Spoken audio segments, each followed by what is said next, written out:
Umaga, mayad nga agahon. I restarted it because I got messages from people, and thank you, Fortune, Edgar. I got messages that the live stream got killed. So I'm gonna try to start it another live stream if it works. If it's not, no big thing. We'll do the live stream tomorrow. I'll wait and see if anybody comes on here on the live stream.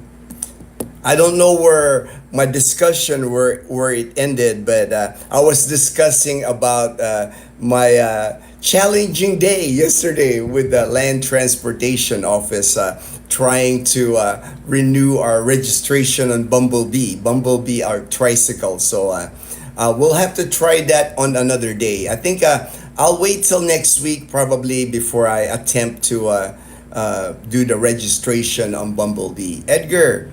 JP broke you? JP broke me. Oh, come on, Edgar. JP didn't try to break me, man. It's all good. It's all good. One thing, before we get going again here with the live stream, I have a friend. When I worked in Tucson, Arizona, our parent company, I worked for Carondelet Health Network, and our parent company was in St. Louis, Ascension Health. And I just got news, it's like my friend that worked in St. Louis. She's gonna start treatments for cancer tomorrow. She's gonna go through chemo treatments, and I just want my thoughts and prayers is with my friend in St. Louis. And I reached out to her. I told her that if she needed somebody to talk to, I told her, she knows that I'm a cancer survivor. So it's like I always like, when I hear from people that I know, when my friend in Texas, his wife is going through breast cancer, and then my friend Raymond, he's going through cancer treatments. When I hear that, I just want to send my prayers. It's like you guys, the ones that going through treatments, going through cancer recovery, just let me know. Just let me know. Contact me. I'll make time. I'll make time for people because I know how challenging that is. I know it's like, I still remember the day I got diagnosed. The day I got the bad news from the doctor. It's like it's a shock. When you get that kind of news, and then but. Just hang in there, and then I'll reach out to my friend again. I'll reach out to my friend in St. Louis. I know it's like when you get diagnosed, and then when you start treatment, you're bombarded with so much information. People are like texting you, messaging you, and I just messaged her, and I told her if she needed someone to talk to that's been through it, I went through 12 chemo treatments. I went through 33 radiation treatments, 4 months of cancer treatment. So I've been there. I know how it feels. It's like I can relate. I can help. Deal. To me, the cancer treatments, a lot of it was more mental. The chemo itself, to me, it's just sitting down in a chair, getting IV. The radiation, don't get me wrong, that was tough because you had to be I've never went through anything like that. It makes like MRI treatments like a cakewalk compared to like radiation treatment. That was just that's a brutal treatments. But it's like I know I just know the feeling. So if anybody like have friends or anybody that's gonna go through treatments, I'm always open to talking to them, always like communicating, giving advice. Edgar, your dealership, Ray. Hey, Ray, my good friend in Sacramento, California. You're fine, my brother. Keep on your live stream. All right, well, it's good now. It looks like the power didn't go out because I have it hooked up. My internet is hooked up to the Blue Yeti. If anything, it's the internet. But I have fiber optic internet from Calibo Cable. It's a 100 mbs. It's like one of the best internet I can get. I can't get any better than that here as far as internet. But it's the thing. That's the thing here in the Philippines when it comes to the infrastructure, internet, things like that. It is what it is. I mean, it's what we have. It's like it's better than nothing. It's better than nothing. You know. Michael C, my good friend in Trece Martires. Good morning, bro. Howdy to you and Dazzle. All right, all right. It was yesterday was. I mean, we Dazzle and I we still had fun. It turned out to be like a joyride, joyride to with on Bumblebee. Dazzle got us these cool hats. I like these hats, man. I can wear the hat while riding Bumblebee, man. I like it. Dazzle bought it. I knew this. It's Quicksilver. It's these are called like safari hats. I've seen them before when I was younger in California. When you go surfing, mostly the older guys. I guess I'm old now, so I'm in that category. But mostly the older surfers in California would wear this. It's like a hat, really like a nice hat, and it's got a strap. So I mean, you can just like wear it, and I'm wearing the hat, right?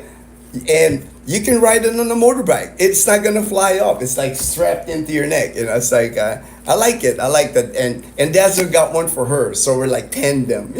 We're like we're like a pair with our hats. I like it. I really and it's thin. It's like got that material, kind of like dry fit material. It's awesome. It's made by Quicksilver. Dazzle ordered it. It's my birthday gift. It was my part of my. Well, she's supposed to have another secret gift that she's hiding. It came in the other day, but this is one of my birthday gifts. My birthday's on Friday. I turned 59 on Friday. So plate numbers. Yeah, Fortune. Like I said, Fortune. It's like I know I paid for the plates, the license plates for my motorbike back in 2016 when I bought the motorbike brand new. And I kept it. I have a receipt for it, but I have not gotten a license plate for the motorbike in 9 years, and so has everybody else. I have not seen like an actual plate, a metal plate issued. All my neighbors here, all their motorbikes here, everybody that I know doesn't have like a metal plate. But now the LTO here in the province of Klan, they decided that it's required for you to renew your registration. So I can imagine there's got to be like hundreds of thousands of motorcycles now that are needing a license plate. And if you can imagine, Fortune, we only have one office in Calibo. They have satellite units here. I know they have a satellite land transportation office in Caticlan and the one in Pook, maybe another one in Ibahay, but they don't issue plates. They don't issue license. All you can do on those is renew registration. So every single person that has a motorbike in Aklan province, and I would imagine it's in the hundreds of thousands of motorbikes, they have to go through one office to get a license plate. So that's gonna be insane. That's why I was shocked. Actually, we were like on Bumblebee. We pulled into the LTO. We couldn't find parking. The parking was out on the road, outside on the highway. I was wondering when we were like driving. There's like all these motorbikes parked outside on the main highway before you even enter the LTO. I was like, that's a lot of motorbikes. But I guess everybody's trying to get because a lot of times motorbikes here, and tricycles, especially the guys that's their way of living here.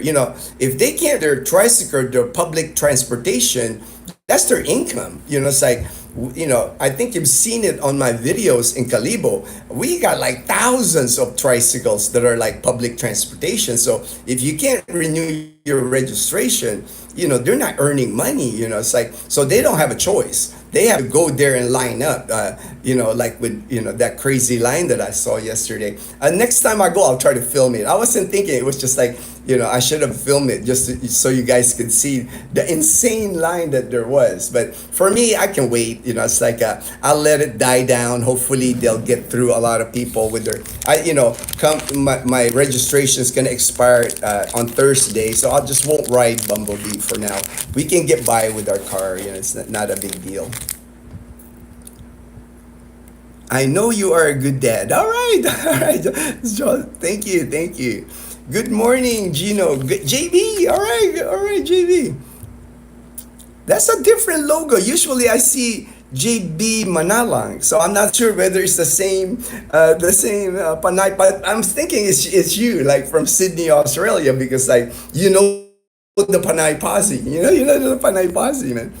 Maybe you logged into a different account. Maybe like Daniel yesterday. I saw Daniel's name instead of Sergeant USA.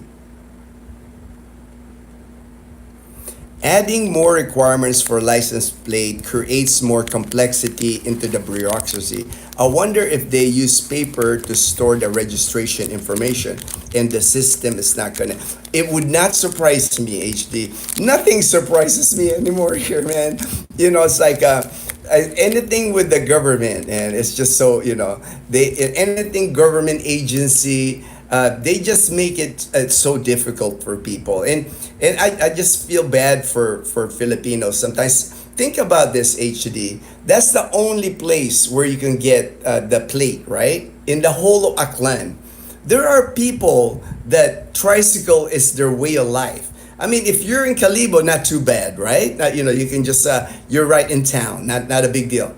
But what if you're in Katiklan? What if you're in Nabas? What if you're in Buruanga? You have to make the trip to Kalibo. And then if you can't get it done in one day, go back to Buruanga again. The next day you're here again, It's like they don't have that way of thinking like in the US, It's like people know in the US that people's time is important. It's like things like DMV. A lot of times, we would like clock off work early, right? I would clock off at 2 p.m. or something if I had to go to the DMV to take care of things or the bank or anything to get that done. Here, man, I don't know how people do it sometimes, HD, because just dealing with that, getting your driver's license take 2 days. Now a plate that could take 2 days, or going to the bank half a day to do a bank transaction. I don't know how people do it. For me, no big deal. I'm retired. I have all the time. I always tell dad, oh well, we won't do it today. Oh well, it's easy because I don't have to be anywhere work wise. I'm not gonna miss time from work. But if you gotta miss time from work, they don't make that much money anyway, right? If you can't be a tricycle driver getting fare from people for 2 days, that's 2 days of income for a family that's trying to just barely make it. A tricycle driver just trying to put food on the table. It's just like unfortunate. It's just part of the hardships that Filipinos go through here, and I see it, man. I see it. It's like very and then what gets me sometimes, for people like me, I'm retired. For people that has a little bit of money, it's not a big deal because we can pay, we can pay someone to help us to process and all that. But the little guy, the guy that don't make a lot of money, they can't afford to miss work already. And then if you're like asking them for fee this, there's a fee here, there's a fee here. They're like nickel and diming the little guy, the small guy. They're like trying to nickel and dime them. Sunny days yesterday and today. All right, Fortune. I'm glad you finally got here. It's sunny. It's sunny today. It's a nice day here today again. 3 days in a row. Yesterday, I actually wore long sleeve. I wore a long sleeve T-shirt yesterday because I knew it was gonna be a longer ride on Bumblebee. From our house to like the Pook, Lambingan beaches, at least 30 minutes. So I knew it was gonna be a long ride. So I wore long sleeve that way, protect me from the sun. Then I wore my hat, it's like sunscreen. I put sunscreen. So I'm always careful. I'm always careful when it comes to the sun.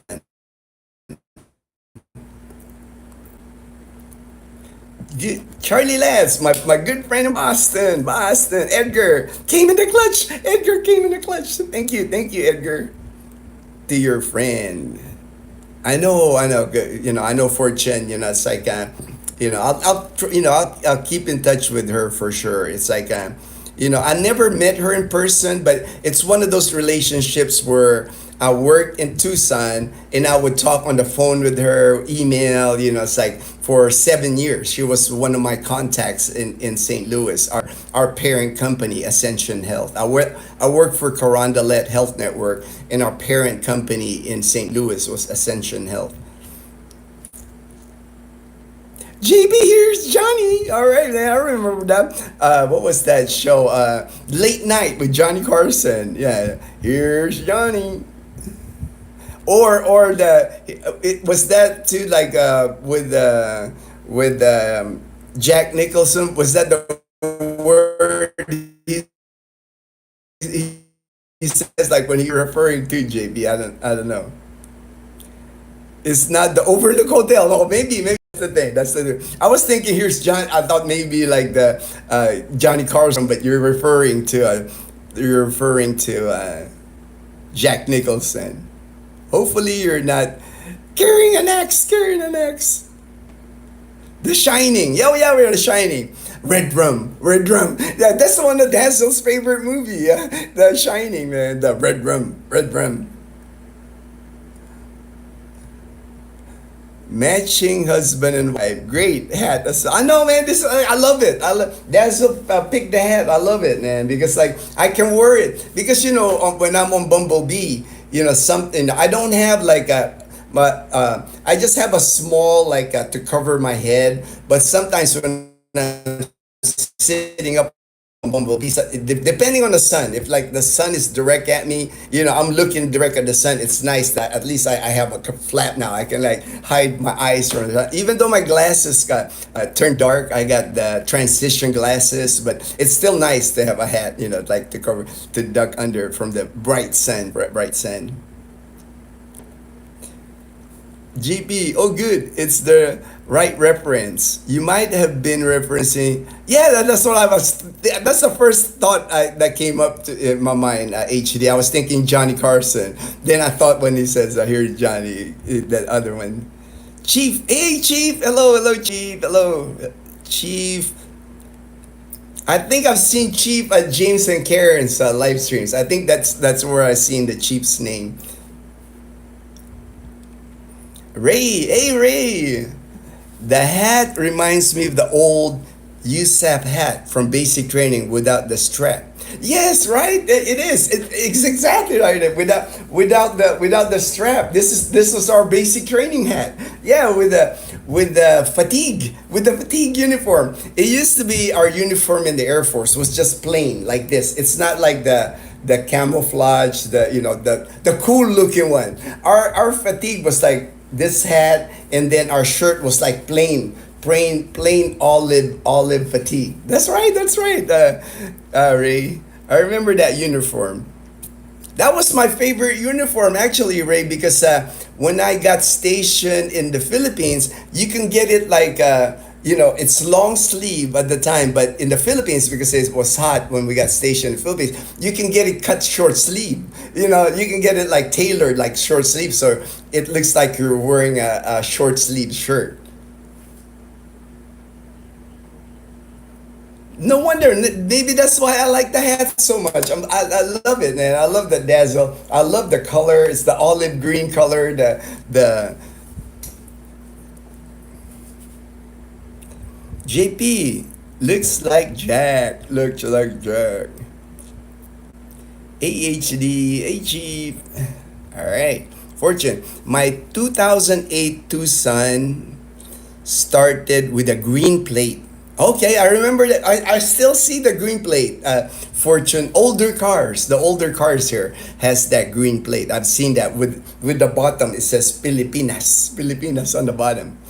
I paid also for the black plate sometime also 2014. Got mine early this year. 11 years? It took you 11. Well, if I get the plates this year, it'll be 9 years. If I get it now, I'm not having my hopes up that I'm gonna get the plate, the motorcycle plate. Like I said, the dealership where I bought my motorbike is gone. It's not no longer in business. So I don't know how this is gonna play out. I'm sure they're gonna tell something to when I go in line at the LTO. I'm sure it's not gonna be a one trip. I'm sure if I go to the LTO, line up, it's so frustrating because like you'll stand in line like just to get up to the window where it's kind of like the reception, like the incoming, that window. There's a line inside the building that goes all the way outside the building. So, it's like you'll have to bring an umbrella. You'll be standing in the heat there.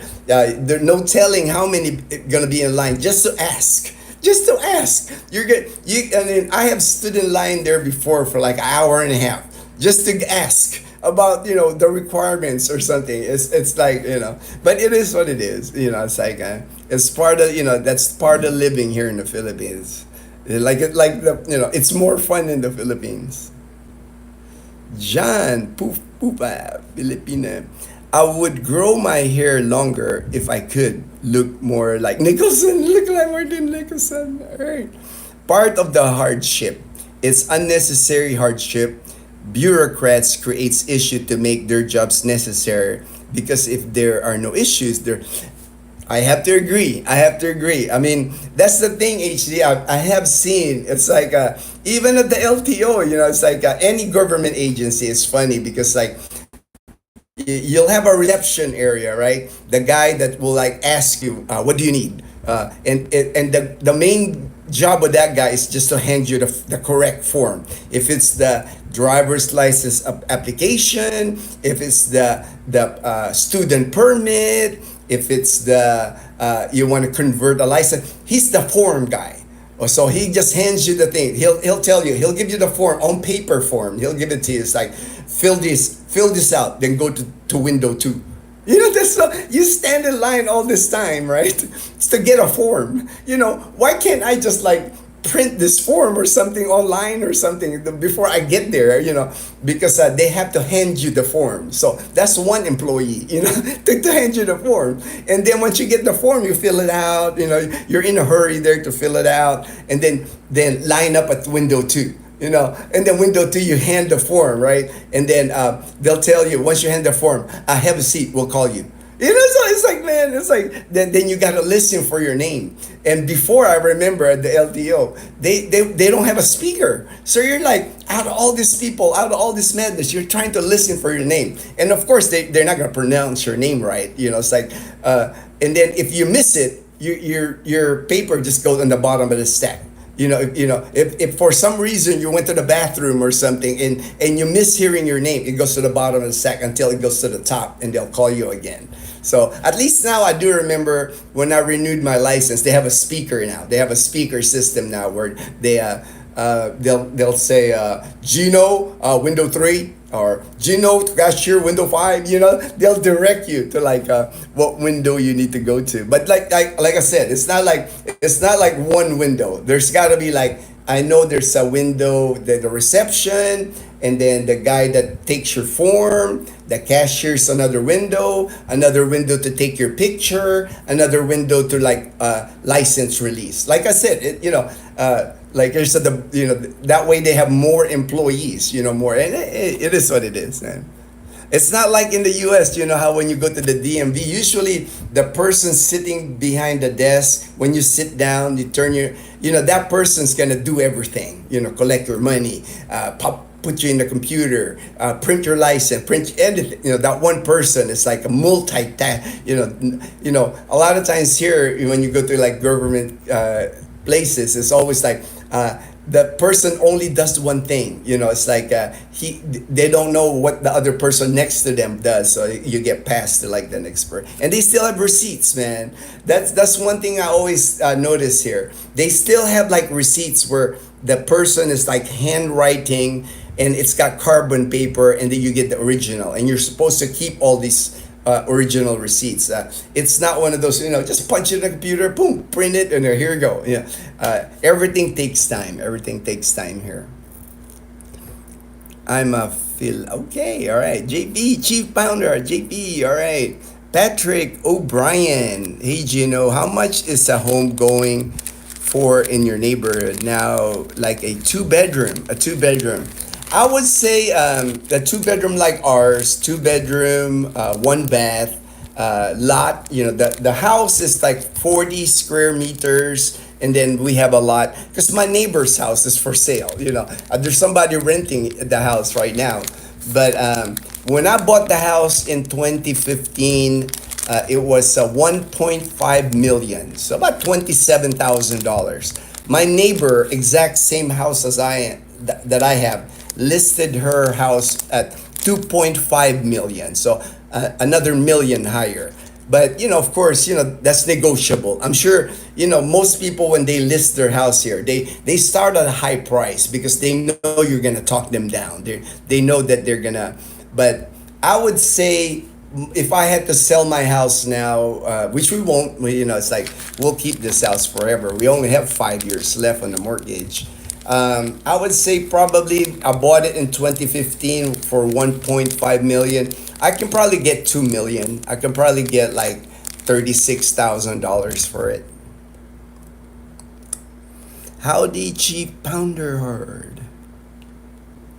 Because like everything else in the Philippines, the land itself, there's lots here that you can buy at Camellia. Most of the lots here have increased in value because it's more established now. When I moved in here, we were in house number 6. Now there's like 300 homes here. So the community is more established now. And then if you have to build a house now, everything is more expensive, from steel, from cement, from sand. Anything that you buy now is more expensive than 9 years ago when we moved there. And even labor. I know labor has, it used to be I can hire somebody here for 250 to 300 pesos a day. A day laborer to repair anything in my house, I can hire them for 250 to 300 pesos. About $6, $5, $6. I could hire them 9 years ago. Now I would probably pay more like 400 to 500.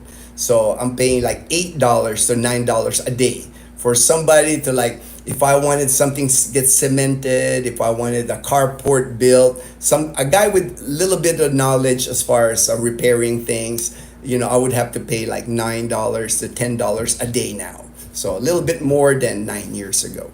So if you can imagine, if you have to build this same house, it's gonna cost more. It's not. There's no way you can build a house like this now in the lot. You can get it at 1.5 million. LTO can't afford to open more offices. Usually it's just the provincial capitals. Yes, Fortune. That's the thing, man. It's like our LTO anyway, Fortune, here in Calibo, man. I've been going there since 2012. It's like I've seen that building, and I would say like the last 13 years, I have not seen an improvement in that building. It just keeps getting older and older, and it's the one building too in the whole province. Calibo is kind of like the capital town of Aklan province. So there's areas, there's like, I know where the restroom area and like where they do the medical, where they have the insurance, man, it's falling apart, man. So I'm like, and then like I said many times, when you go to the building itself, the AC don't work. So at least now it's not too bad. It's it's a little cooler, a little breezier because of Habagat. But like summertime, man, if the AC is not working there, they'll have those giant fans. It's like, man, it's like torture spending time in that building, man. Lucita, my good friend in Maine. Good morning, Lucita. Always glad to see you on the live stream, Lucita. Hi from Denmark. Wow, Denmark. Thank you, Alfred, for joining the live stream. Can we have a tour of your house? There's not much of a tour, man. Here, I'll show you our house here. That's kind of like our sink where we wash our dishes. That's our stove right there. That's our water. Right there's our oven. We got like our pots and pans there. It's almost like a tiny house. There's our little couch. There's the blinds that we like, that blinds that Dazzle got there. And then our bathroom. We have a one bathroom. I don't know if you can see it right there. Yep, that's our bathroom. Just one bathroom, small bathroom. We don't have hot water, but this is the room. We just have one room here. And there's our refrigerator. It's only 40 square meters down here. That's why. And then we have 2 bedrooms upstairs. I've actually done a video of it, the house. If you go into like our, there's a Numancia, I think Numancia playlist. I'll post it. I know Mom Janet had asked about, my mind, sometimes I forget, but I'll post it. I'll post a link to the tour of our house. It's just not much of a tour. We got one room here. It's like a living room, kitchen, dining area. It's this one room.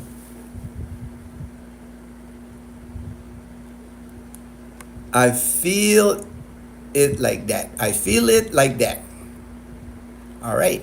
For he did it in yesterday license. Look at no worries, Fortune. But I'll do. I did a video of the house outside, inside the bedrooms. I showed it, so I'll just post it on the Dazzle TV community right after this. Right after this live stream, I posted there. How many months will it take to clear the backlog? JP, I don't think it's gonna be months. I don't think the backlog's gonna take years. It's like they have. I know for sure, 100%. They have not issued a motorcycle license plate in Aklan in 9 years, maybe even longer. I bought the motorbike August of 2016, and they didn't have license plates back then. And every year, every time I renewed, I'm always asking, "Do you guys get the plate already?" No plates. No plates every year. No plates.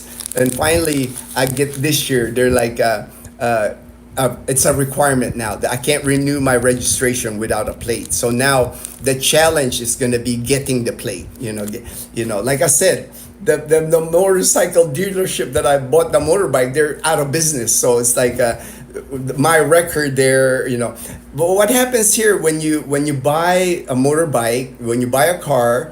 Your dealership is the one that's supposed to get your plate from the land transportation office. It makes sense, right? They're the ones that are selling you. They got all the VIN numbers, registration of the bike. The LTO trusts them that it's their bike. It's like brand new. So, but they don't mail anything here in the Philippines. You will not receive anything, license plate or anything like that, in the mail. The mail is so unreliable here. So that's why they do the land transportation. They give all the plates to the dealership, and then you're supposed to wait for your dealership to contact you by text. Hey, your plate's here. Like my car, my Toyota Aklan texted me, your plate is here. So I went there, they put the plate, and I'm good. But like I said, I bought the motorbike 9 years ago, and then the place where I bought the motorbike, they're out of business. They're not even listed anymore. So I don't know what they did when they applied. They took my money. They took my 500 pesos for my license plate for the motorbike. So, but I'm expecting I'm expecting the runaround. I'm pretty sure I'm gonna expect. I'm hoping somebody can help me. It's like I said, I do not mind paying. I do not mind paying. Usually that's what happens. It's like you end up paying somebody that knows how the system works, that can get around the system, that can assist you. But I don't mind paying. I've always for things that government agencies, I'm always willing to pay for the easier route. That's not a problem with me. Said hi. All right. HE, I believe that the backlog was created for the purpose of securing the job, to make sure that there is work that needs to be done. Some house construction are prolonged for the same reason. Yeah. Government projects, right? HD, a lot of government projects here, like road widening. Road widening is popular. The building of the diversion roads, things like that, or just repavement of roads. There's roads here in Aklan province that are like perpetual construction. It's like years and years. This pieces of road, like they'll repair one side, and the next side they'll destroy it and they'll pave it. And there's just like construction here that goes on and on and on because like I said, I'd rather that San Miguel Corporation, when San Miguel Corporation has projects in the Philippines, they seem to get done on time, and the workmanship is always like top notch. You know, it's like a lot of like projects here that the government builds. You know, a lot of times there's issues. You know, it's like after like they'll build a seawall or something like that, and then after a year the seawall's falling down. You know, stuff like that. You know, there's always cuts or something when they do the construction.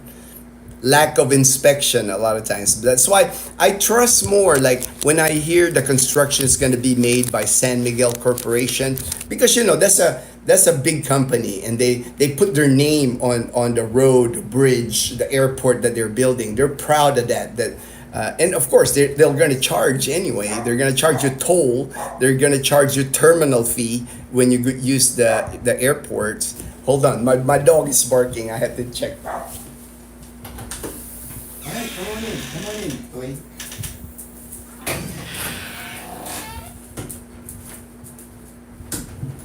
Totoy was fine.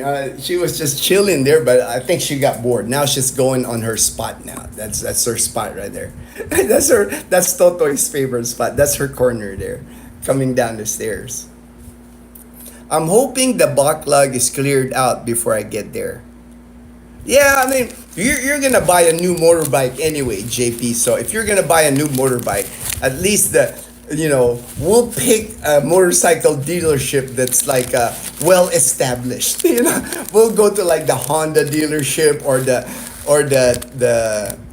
Yamaha dealership, because there's dealerships here that sell motorbikes. They're not like the Honda dealership, or they're not the Yamaha dealership. They're like they come up with like a merchandising company, and they'll sell like several types of motorbikes, from Barako, from Yamaha, from Honda. They'll but they're not the dealership. So we'll go to like the dealership where we'll buy your motorbike. And maybe if you decide to buy a used motorbike, we'll find a motorbike that's already has a plate. We won't buy a motorbike without a license plate. That way you don't have to run into that problem. Oops, raining right now. Oh, but the sun is out. Oh, it should pass then. That should only pass then, Fortune. Are the Panay Posse planning on getting motorcycles and riding around with like wild hogs? Hey, probably, man, because like I know JP, most expats here got motorbikes. It's like it's hard for me to meet an expat here that doesn't have a motorbike.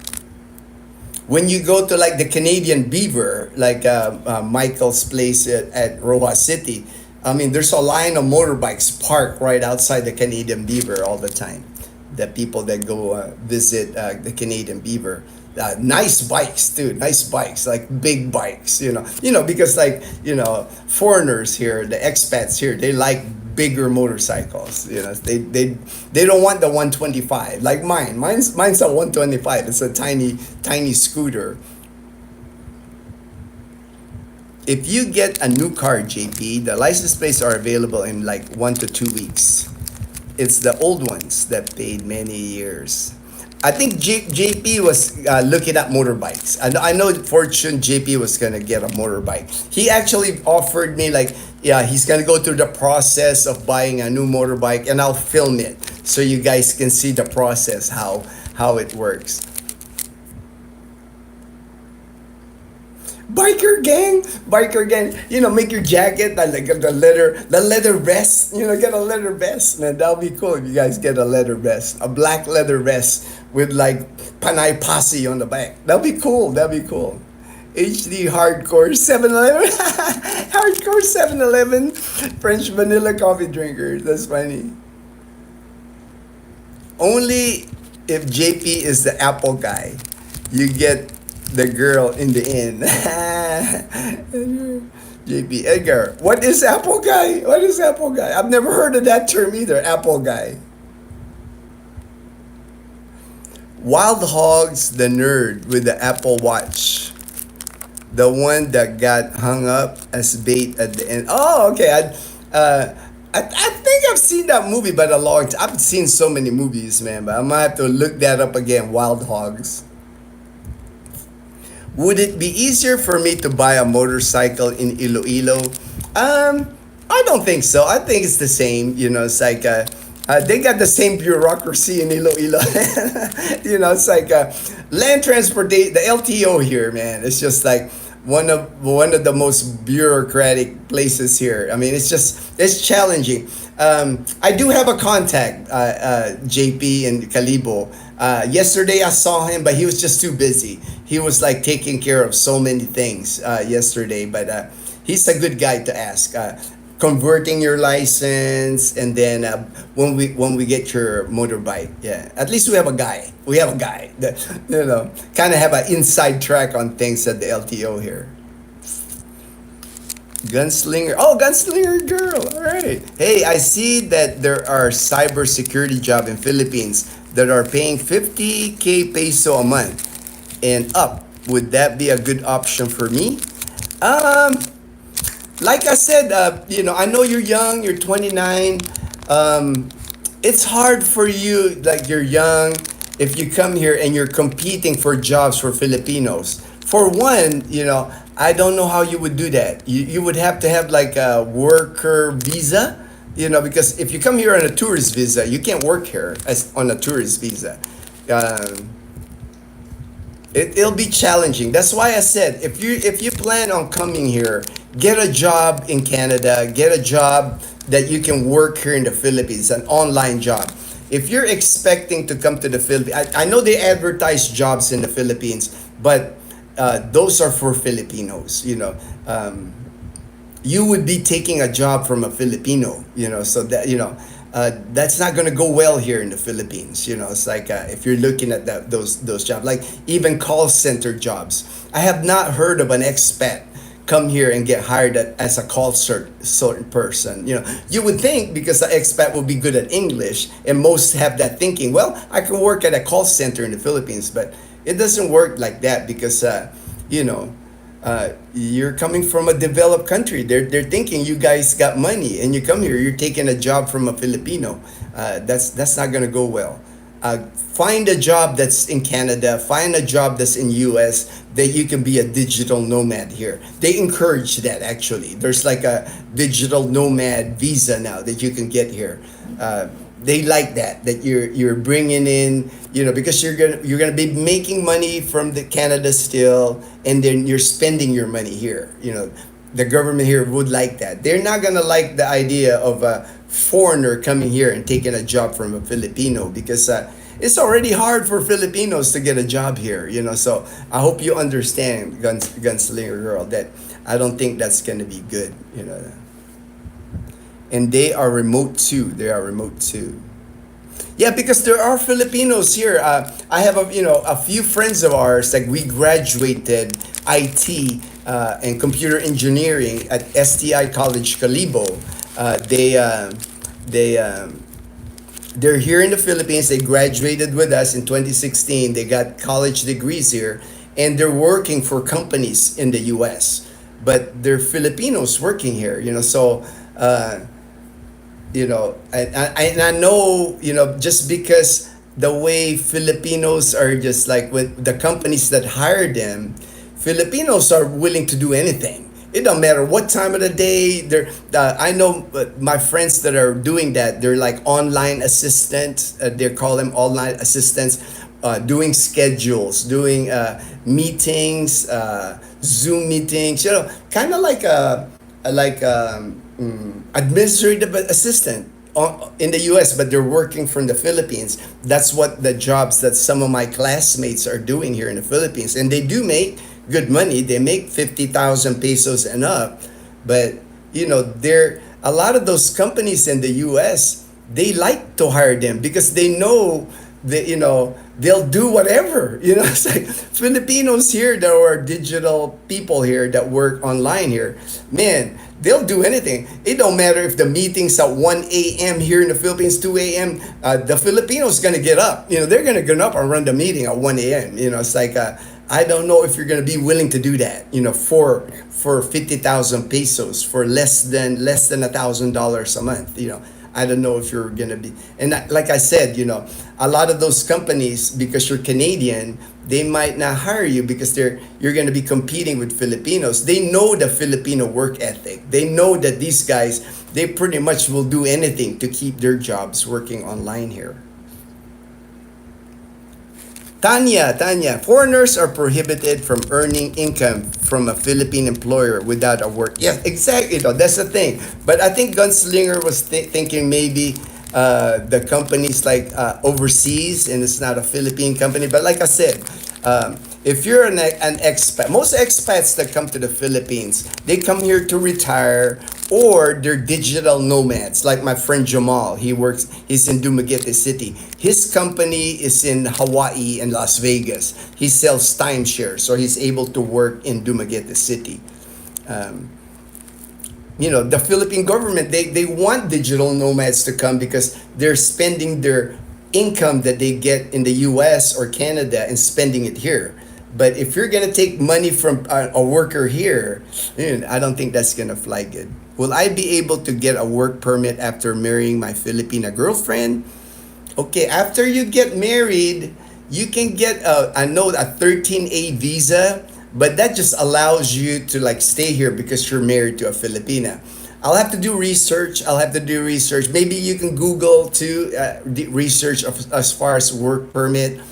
But one thing I know, it's just hard to get a work permit here in the Philippines because, like again, you're a Canadian, man. It's like they're looking at you as like you're coming from you would be expecting a bigger salary anyway. It's like 50,000 pesos, that's $900. I know for a Canadian, that's got to be a lot less than what you can make in Canada.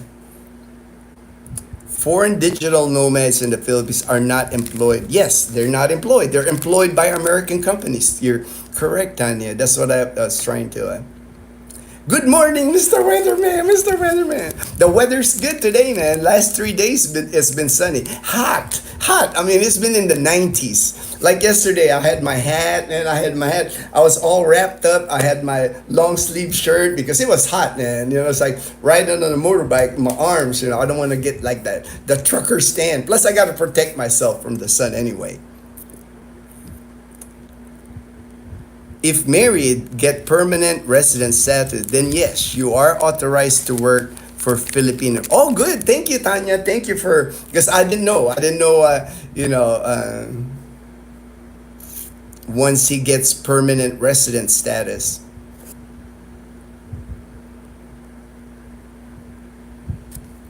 But again, if you're gonna work here, 50,000 pesos, might not be. I mean, it's good income for Filipinos. I know it's a good income, 50,000 pesos, about $900. That's a good income for a Filipino, but I don't know for a Canadian, if that's a good amount of money. Daniel, hey Daniel, you're back to Sergeant USA. Daniel, you're back to Sergeant USA. Hello, Ginno Gangster. That would be a great biker name.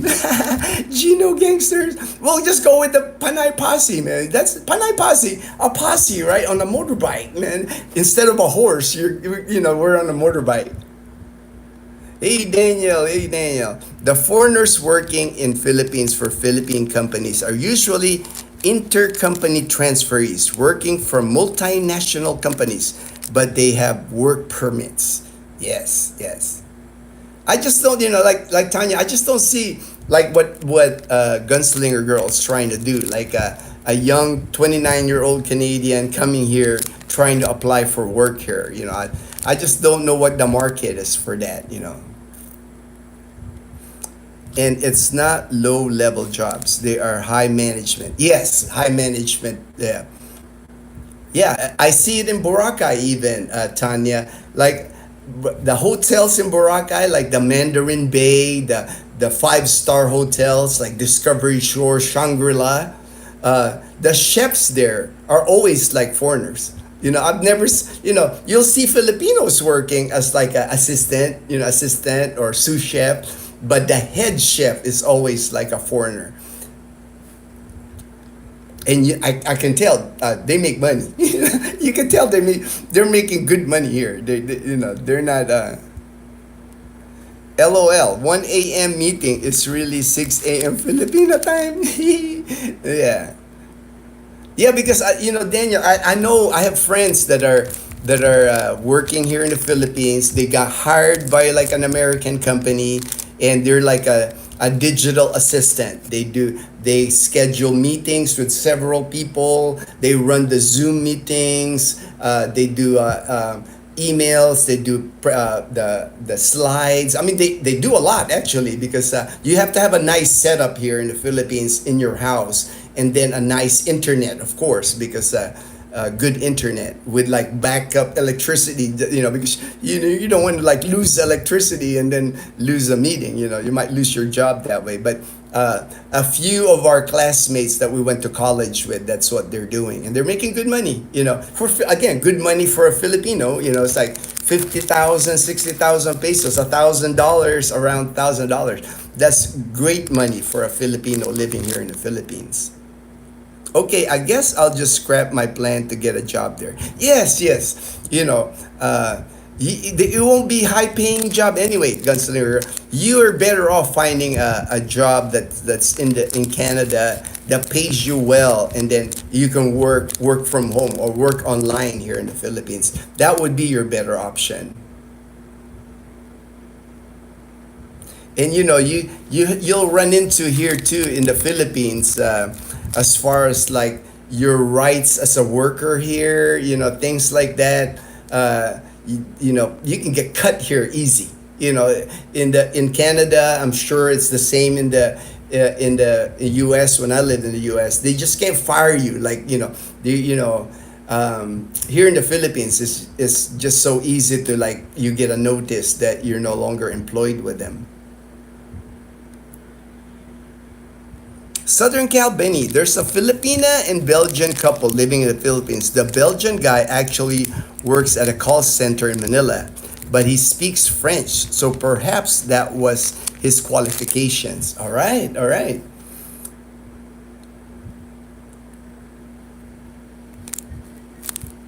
Ginno, let's open a call center and make some money. Joking, joking. No, I think they are opening a call center actually, Edgar, in Calibo. I have heard that they're building a call center in Calibo. For the longest time, they couldn't open a call center in Calibo because of the internet. The internet was an issue, but now Calibo Cable has upgraded. They got fiber optics now. I'm getting 100 Mbps at my house here for like $25 a month. So they have the infrastructure is getting better. So I have not seen where they're gonna put it, the call center, but I have heard that they were building a call center in Calibo. Be a blogger? I don't know, man. There's too many bloggers in the Philippines. It's hard to make money as a blogger in the Philippines. It's not as easy as people think it is. Fortune, I will get rich in cryptocurrency. Again, just joking. I know nothing about crypto. I know nothing about crypto. Tammy Tolbert. Hello from South Carolina. I am an Air Force brat. All right, Air Force brat. My dad was in the Air Force, and my mom was from Bicol. All right. Anyway, I believe you were at Clark when we're stationed there. Yes. I was about the same time as you were there, Tammy. I was part of the Pinatubo evacuation. Fiery Vigil, as they called it. June of 1991, when the Mount Pinatubo erupted near Clark Air Base. All the ash fell into Clark. I was part of that evacuation. I got evacuated out of Clark. I had a nice assignment, enjoying my assignment in Clark Air Base in Angeles City. Then all of a sudden, I landed in Barksdale Air Force Base, Louisiana, after I got evacuated out of Clark. GP, I saw a video of a single mom working as a personal assistant in a nice building. She showed her apartment with her daughter and was shocked. My rescue instincts were overloaded.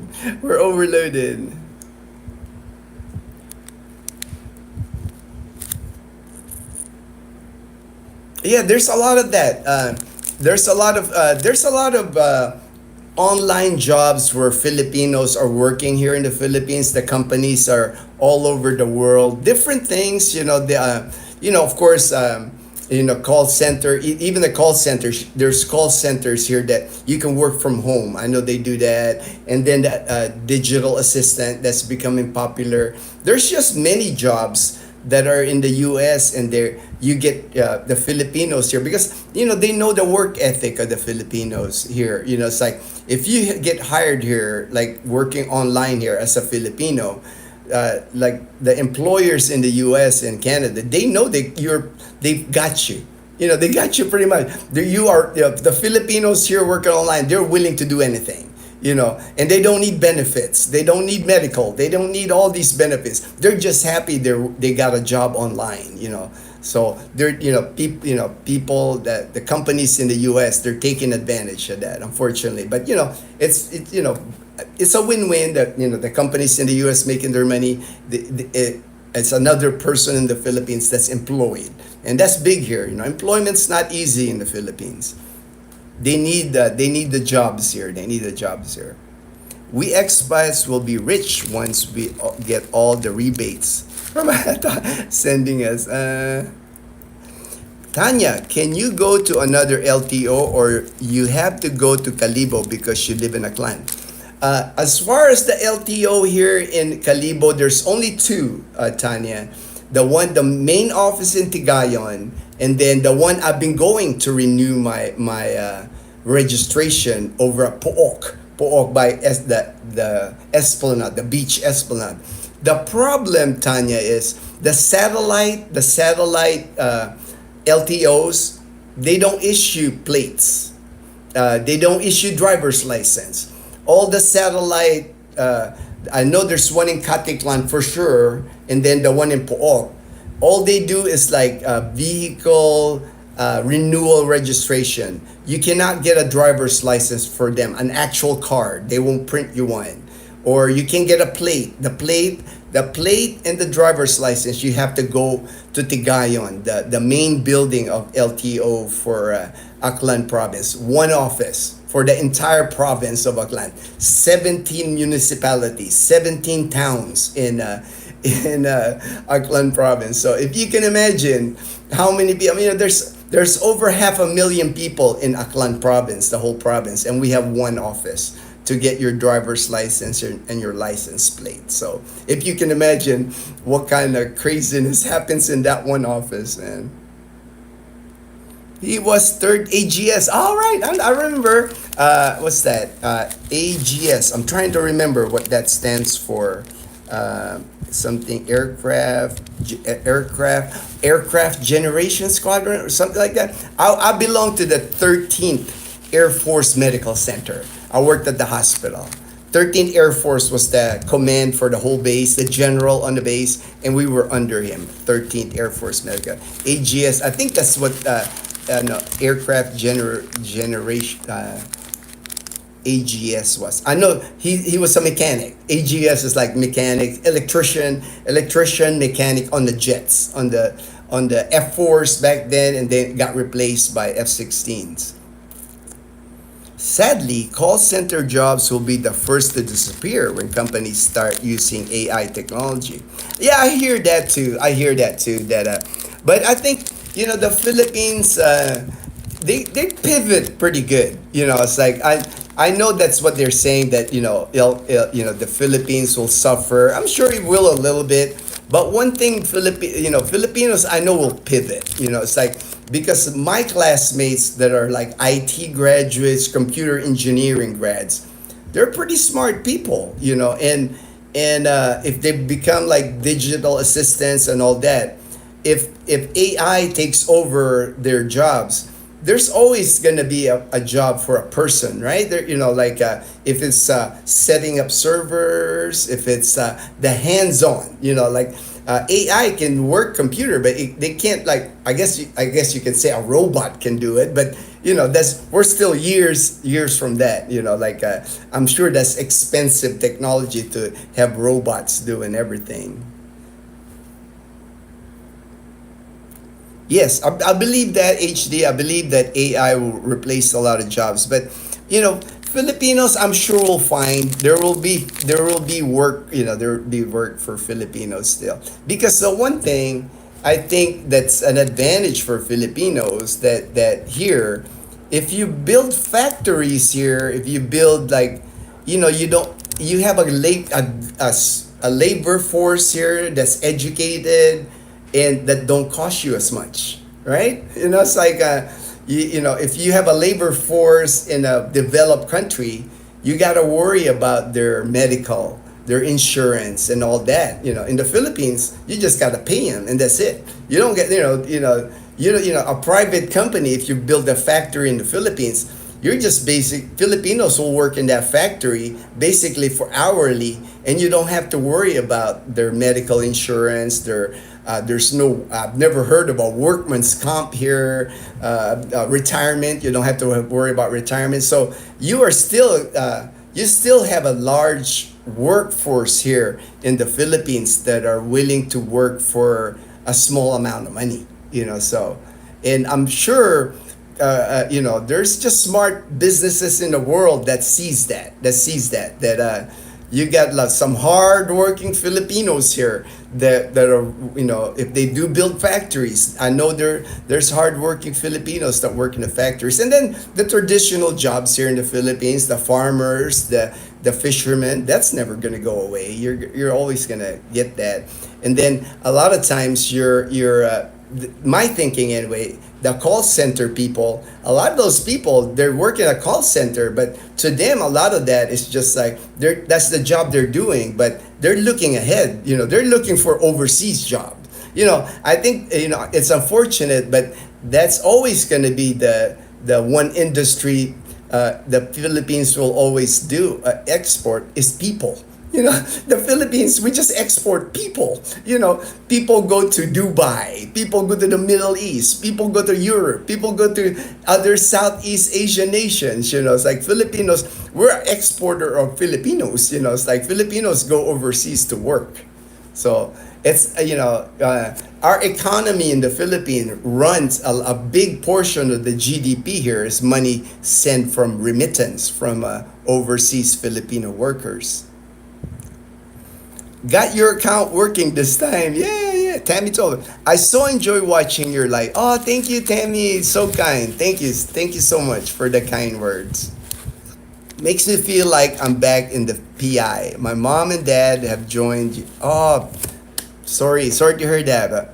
But watching this strange way makes me smile. A connection to my. All right. Thank you, Tammy. How much ash did Pinatubo put out? Was 150 miles, St. Helens, and got.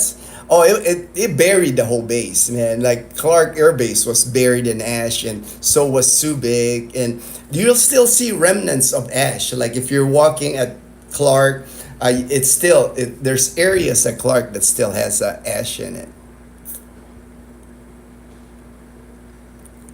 To this day, there's like. Many thanks. Glad I'm no longer lost. I'm no longer lost, HD. It's an amazing grace that you're fine. Amazing grace. Amazing grace.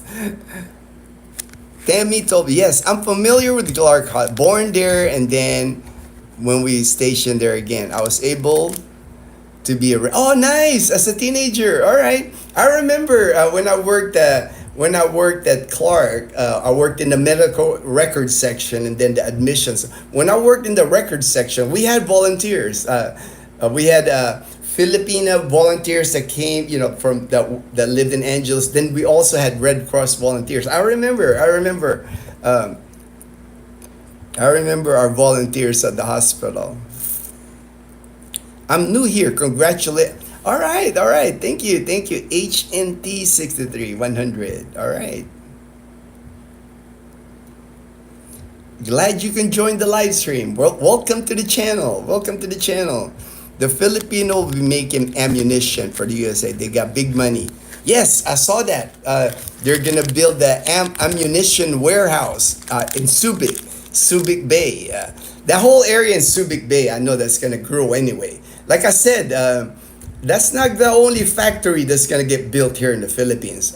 There's more factories that will be built in the Philippines just because Again, you got hardworking Filipinos here that don't cost as much money to employ, right? To me, if I'm a business, it just makes sense. It just makes sense. Like you can build more stuff here. Robots don't complain about being sick and tired. I've, I've told my nephew to seriously consider learning a skill that maintains computer. Yes, right, right. But I think, I understand, robots can do factory work and stuff like that. But, I think you'll still need people. Somebody's still got to check that robotics. I guess if you're thinking a robot to fix the assembly line or something like that, people are still going to be needed.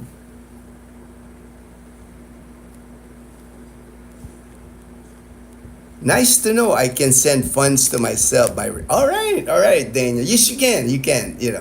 Send yourself money, Remitly, Zoom, Wise, all the money transfer, MoneyGram, Western Union. You can send money to yourself.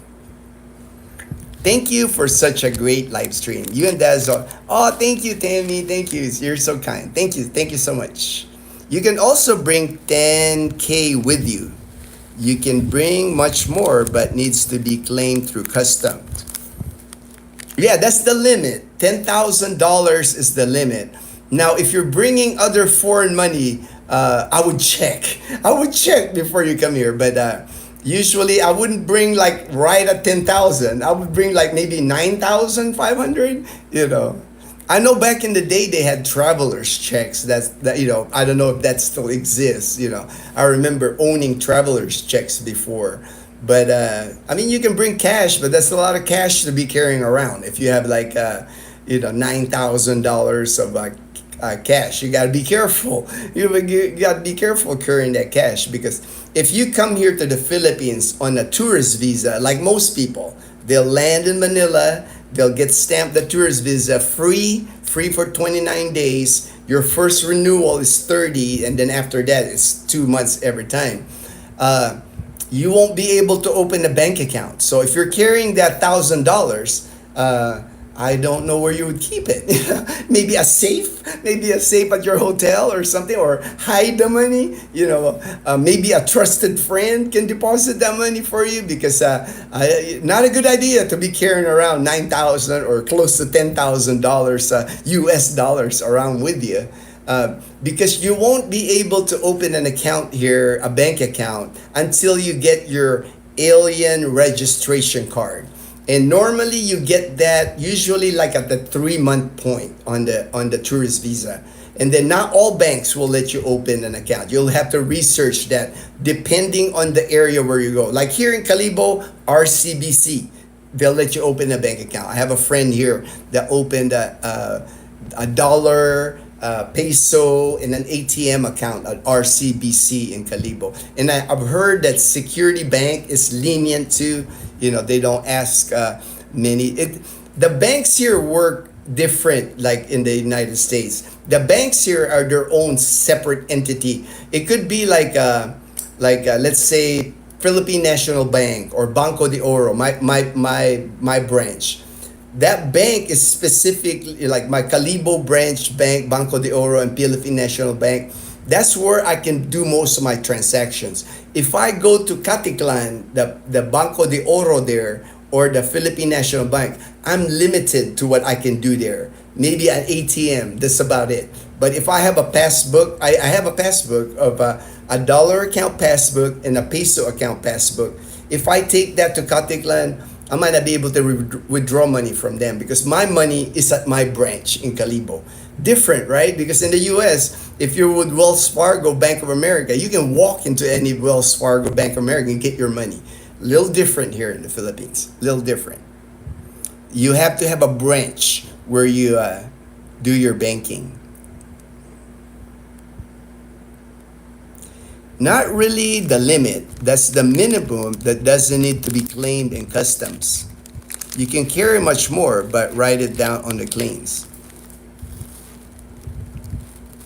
Okay, well, I have to research it. You probably know more about that, HD, but I just don't know many people carrying that kind of money coming to the Philippines, cash anyway. And then if it's over 10,000, they might tax you. They might tax you. I'll have to research it. Like you probably know more because I've never moved money to the Philippines. I've never carried that much cash, dollars in my hand. It's like I would be nervous if I travel with that kind of money going into the Philippines because that's suspicious that you're bringing that amount of money to the Philippines because it's not a common. It's not a common. I just not have heard of anybody bringing more than 10,000. I think that's the standard. Everybody knows that. Keep everything below 10,000. Like I wouldn't transfer money here to the Philippines at more than 10,000 because it triggers the IRS.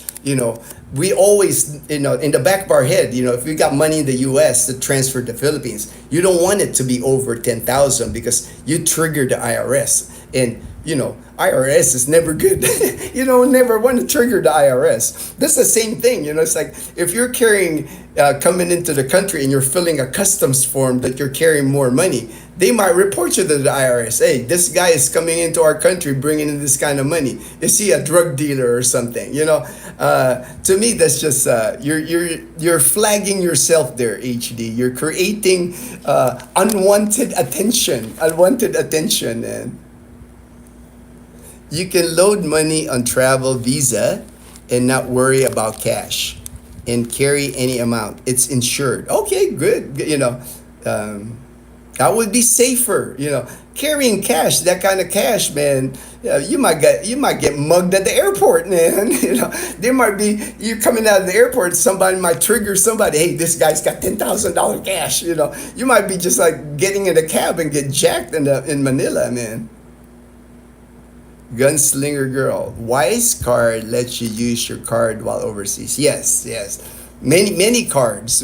You can use your ATM. You can use your ATM in the US when you come here to the Philippines. They just charge you per transaction. And usually most cards from the US, you can only take out 10,000 pesos at a time. So like $180, and then it's a 250, like almost $6 charge every time. So it can get expensive on the ATM. I mean, there's others, like I know Charles Schwab. If you have a Charles Schwab ATM, they'll reimburse you for your ATM fees. But most ATMs will work here, but you will have to pay 250 pesos, about $6, $6 ATM fee. Crypto is win big, lose big. Yeah, I don't do crypto, so I wouldn't know. I no longer do stocks, crypto investments. I'm happy with savings, time deposit, because I'm older now.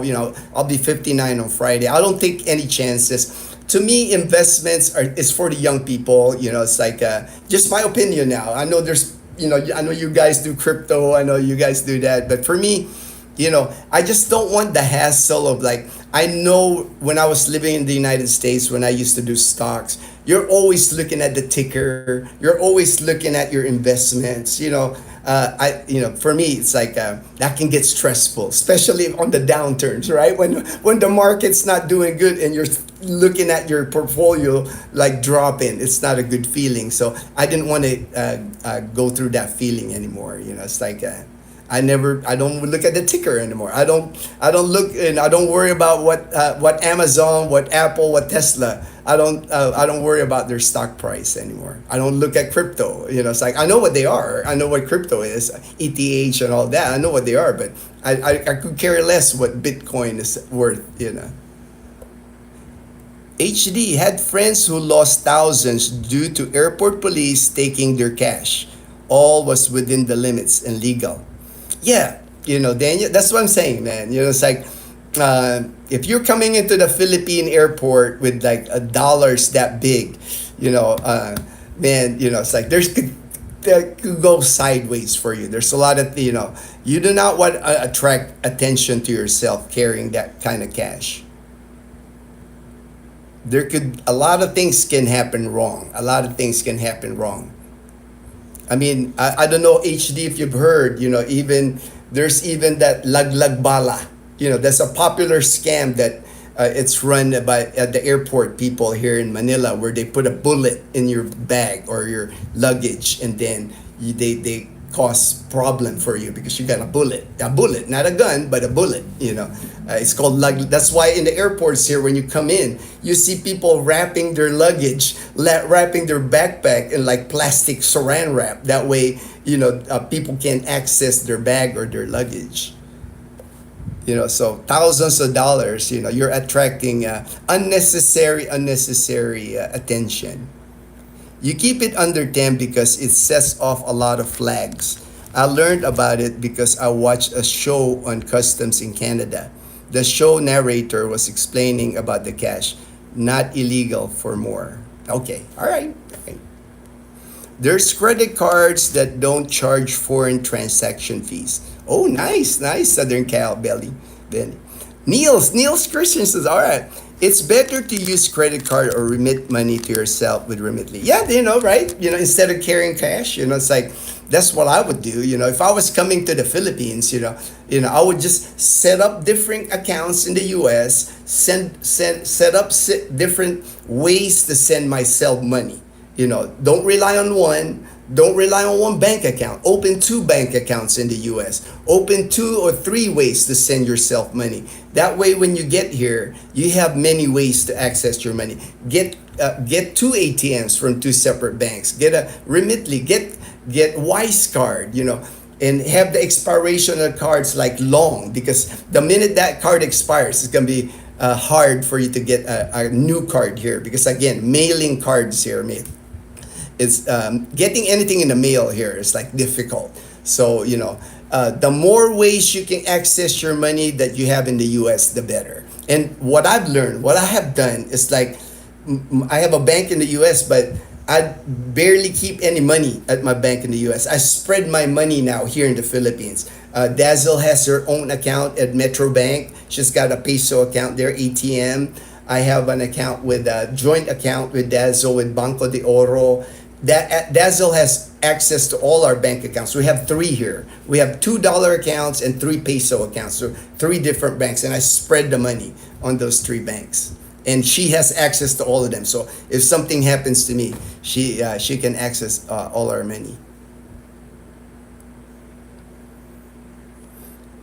Visa travel card, you can use it to buy a Honda scooter and pay for it if they accept Visa. Yeah.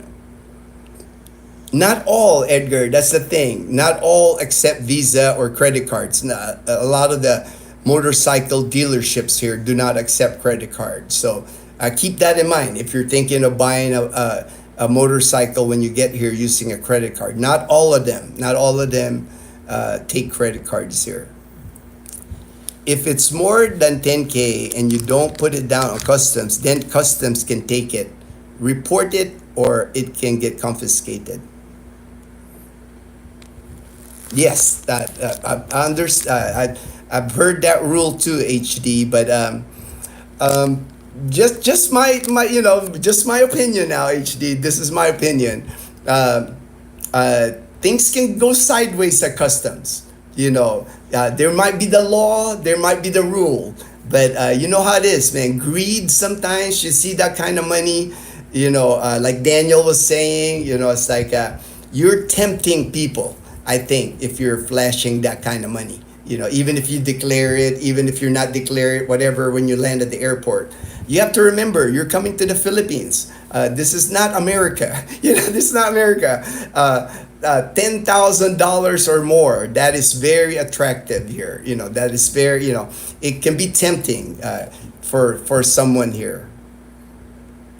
One day in person, I will tell you my run with the IRS. Short day. Oh yeah. That's the thing, right? That's the other thing. That's the one thing people avoid is the IRS, right? You don't want to be announcing to the IRS that you're moving like over 10,000. I mean that's a trigger. Like if you move any kind of money that's over 10,000, it triggers the IRS because that's suspicious. Because like mostly drug dealers move that kind of money laundering and stuff like that. So that's why everybody kind of keeps it below 10,000. Don't hit that 10,000 mark, or it'll trigger the IRS. Mr. EKS, mabuhay, mabuhay, mabuhay. Niels, my wife has a BDO dollar account. Yes, that we do too. That's only I have a joint account. We both have a dollar account. We have a joint account, dollar account with PNB and Banco de Oro, and then a peso account too. All right. It's 9 o'clock here. I'm gonna get a haircut today, so it's like my plan was like 9 o'clock. I was gonna end the live stream. So thank you very much. Thank you very much, everyone, for joining the live stream. I hope you enjoyed the live stream. If you have any questions, prepare them for the next live stream. I'm happy to answer them. Happy to give my opinion. I mean, you don't have to listen to my opinion. It's like I'll just throw it out there. My goal is just to be helpful. Like I said before, my goal is just to do good and be good and help as many people as I want. It's like you don't got to listen to all what I say. It's like you still have to make the decision on your own. I can help you with like housing. I can tell you how it is here, but it's still up to you. When you land here in Panay Island, it's still up to you whether you like it here or not, because no matter how much you prepare, no matter how I guide you and I tell you how it is here, it's still different once you land here in Aklan or land here in Panay Island. The boots on the ground. Once you get here, you will see life in the Philippines. There's only so much watching YouTube, the feel of the Philippines. I know you've seen like stray dogs on the street, you've seen, but until you're here, you don't in an area where there's a lot of stray dogs, it's just like sometimes it can overwhelm the senses. Like for me, I'm a dog lover, I love dogs, so it's painful for me a lot of times seeing the amount of stray dogs here, the horrible things that dogs have to go through here in the Philippines. So you can't film that, you can't video that, and no matter how many videos you see, you won't feel it until you're here. It breaks your heart. If you're a dog lover, man, it's like painful. Like the dogs that I see here in our Numancia in Calibo is just painful. Take care. All right, HD, take care. Great evening. All right, take care, everyone. Have a great day, great evening. Glad you all could join the live stream. Thank you. Ingat, my brother. Same to you, Aray. Magandang araw. All right, I'm gonna get my haircut, get my high and tight haircut.